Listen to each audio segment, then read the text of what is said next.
Lucy Harris est britannique. Barry Andrews est irlandais.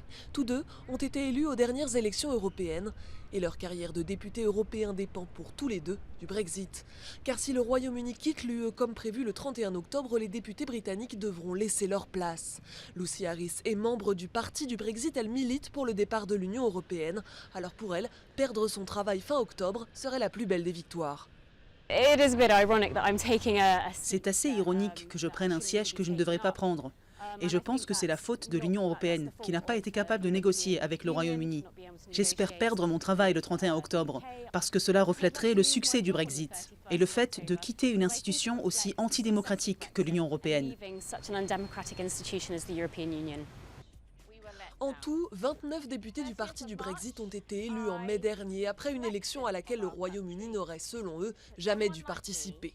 Depuis, le parti a diffusé une vidéo dans laquelle les nouveaux élus se plaignent de devoir prendre leur siège.